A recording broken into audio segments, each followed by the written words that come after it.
திருநீற்றை எல்லாரும் பூசியிருக்கிறார்கள். திருநீறு அணியாதவர்கள் சிவத்தை நெருங்கக் கூட முடியாது. அதனால தான் சைவ சமயத்தினருக்கு திருநீறே சிவபெருமானாக பாவிக்கிறார்கள்.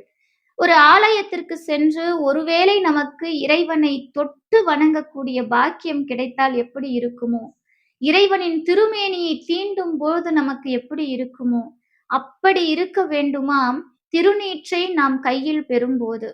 திருநீர வாங்குறதுக்குன்னு ஒரு முறை இருக்கு. திருநீர கொடுக்கறதுக்கே ஒரு முறை இருக்கு.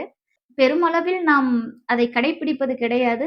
இருந்தாலும் திருநீறு கொடுப்பவர்களிடமிருந்து திருநீர் வாங்குபவர்கள் அதை வாங்கும்போது இறைவனின் திருக்கருணையாகவே பார்க்கணும். அன்று அப்பர் சுவாமிகள் பெருவாழ்வு வந்தது அப்படின்னு தானே அந்த திருநீர் வாங்கினார்.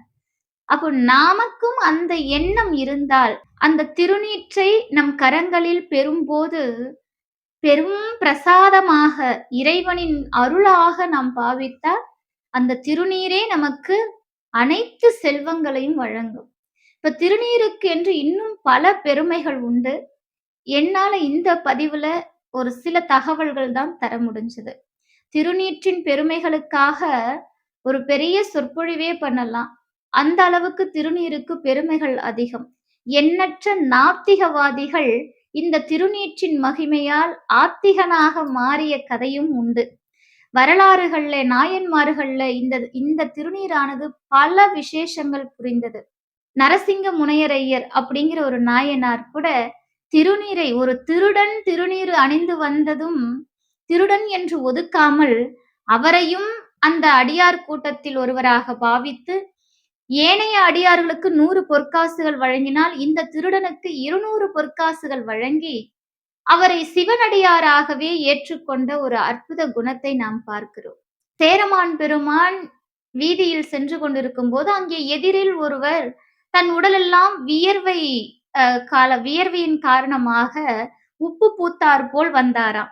அவரை கண்டு திருநீரை உடலெல்லாம் பூசிக்கொண்டிருக்கிறாரே என்று வணங்கினாராம் சேரமான் பெருமான். இப்படியெல்லாம் திருநீற்றின் பெருமையை அடியார்கள் வளர்த்திருக்கிறார்கள்.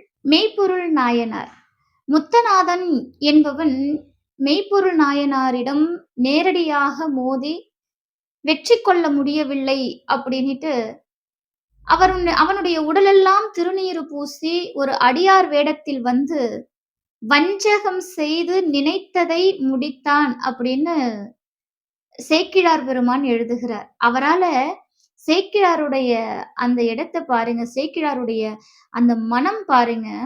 அவருடைய அன்பு, சைவம் அப்படின்னாலே அன்பு அப்படிங்கிறது சேக்கிழாருடைய வார்த்தையில் வெளிப்படும். அடியார் வேடத்தில் வந்த முத்தநாதன் மெய்ப்பொருள் நாயனாரை கத்தியால் குத்தினான் அப்படின்னும், இல்லை கொன்று விட்டான் அப்படின்னும் சேக்கிழார் எழுதல. தாம் நினைத்து வந்த காரியத்தை நிறைவேற்றி விட்டான், நினைத்ததை முடித்தான்னு முடிச்சார். அந்த இடத்துல கூட ஒரு அபத்தமான சொல்லை, ஒரு கஷ்டமான, ஒரு கடினமான வார்த்தையை வைக்க கூட நினைக்க முடியலையாம் சேக்கிழார் பெருமானால.